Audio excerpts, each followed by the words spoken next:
Hello student, today I am sharing the date sheet of senior secondary annual examination 2026।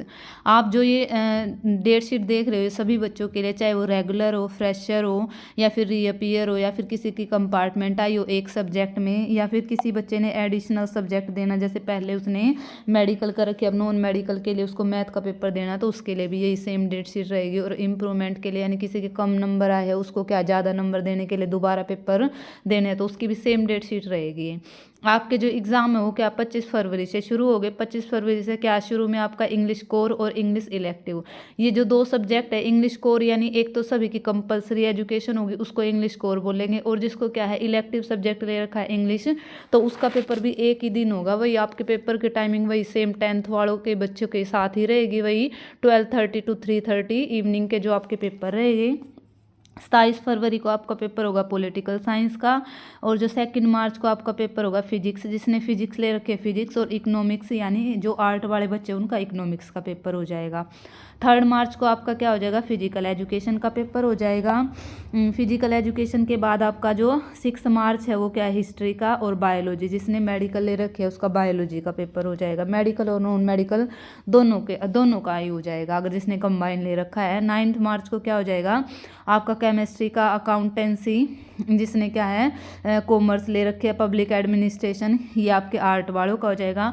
अगर आपको chemistry से जो important topic या फिर कोई भी आपको चैप्टर का यूं वेटेज हो भाई किसका कौन सा ज़्यादा आएगा, तो आपको आप मुझसे पूछ सकते हो। मैंने एमएससी केमिस्ट्री से ही कर रखी है, तो आप मुझे कमेंट कर देना, मैं आपको टॉपिक बता दूंगी।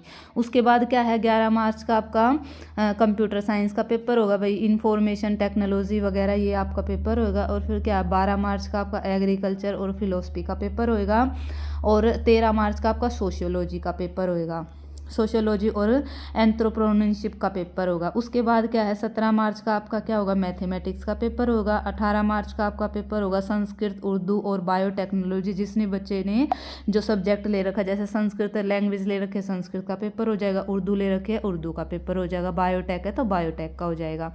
उसके बाद है 19 मार्च का आपका पेपर होगा होम साइंस का, और 20 मार्च को क्या होगा मिलिट्री साइंस ले रखे, डांस ले रखा, वोकेशनल है, संस्कृत व्याकरण है उसका पेपर हो जाएगा। अब क्या है जैसे 24 मार्च को आपका पेपर होगा हिंदी कोर का, वही हिंदी कोर यानी जो मेन सब्जेक्ट है, और इलेक्टिव लैंग्वेज आपने हिंदी इलेक्टिव सब्जेक्ट ले रखे तो इलेक्टिव हो जाएगा। English special for the foreign student यानी फॉरेन लैंग्वेज के लिए आपने क्या है इंग्लिश ले रखे तो आपका इंग्लिश का पेपर होगा। उसके बाद क्या है 25 मार्च को आपका होगा फाइन आर्ट का, और 27 मार्च को आपका क्या होगा ज्योग्राफी का होगा, और 28 मार्च को होगा म्यूजिकल हिंदुस्तानी वोकल, वही म्यूजिकल हिंदुस्तानी जो आपने 10th में सब्जेक्ट ले रखे हैं ना उसका ही होगा।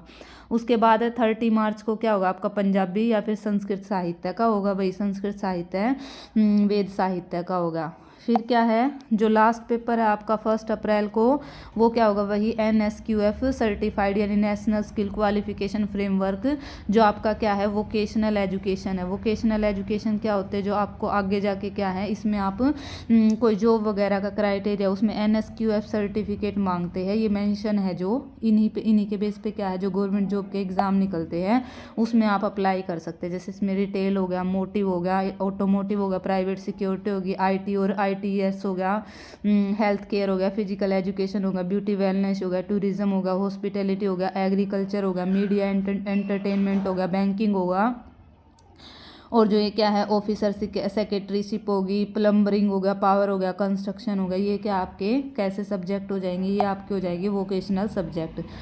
Wish you all the best to all student of 12th and 10th also. अच्छा पेपर करके आना, all the best, thank you so much.